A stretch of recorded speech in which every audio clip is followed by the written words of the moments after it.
له پاکستان سره د جګړې ختمولو په موخه د اسلامي امارت د واکمنۍ د دفاع وزیر قطر ته ورسید.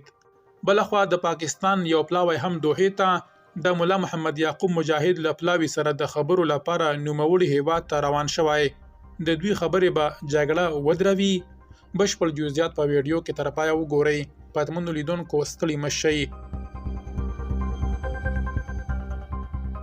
د مولا یعقوب د سفر خبر لرو، خو پیل د پاکستانی پلاوی پر یون کوو. د پاکستان د بهرنی چارو وزارت وایي چې د دې هیواد د دفاع وزیر خواجه آصف په مشرۍ یو پلاوی له طالبانو سره د خبرو اترو لپاره د قطر پلازمینې دوحې ته روان شو. دوی زیاتوي دا پلاوی به د افغانستان او پاکستان ترمنځ د نښتو او پر پوله د امنیت او ثبات د راوستلو په اړه خبرې وکړي. د پاکستان د بهرنی چارو وزارت د شنبې پر ورځ د تلې پر 26مه د یوې خبرپاڼې په خپرولو سره لیکلي چې پاکستان د تاوتریخوالي د زیاتېدو هڅه نه کوي.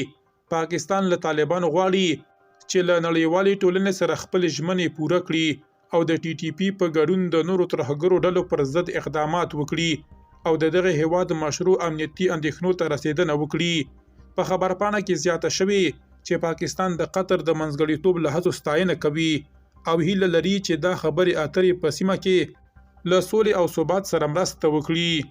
بلخوا د طالبانو د دفاع وزارت د یوې ویډیو په خپرولو سره ویلي چې د طالبانو د دفاع وزیر مولا محمد یعقوب مجاهد د دې ډلې د استخباراتو رئیس مولا عبدالحق وثیق او مل پلاوی یې له پاکستان سره د نښتو د پای ته رسولو د خبرو اترو په موخه دوحې ته ورسېدل.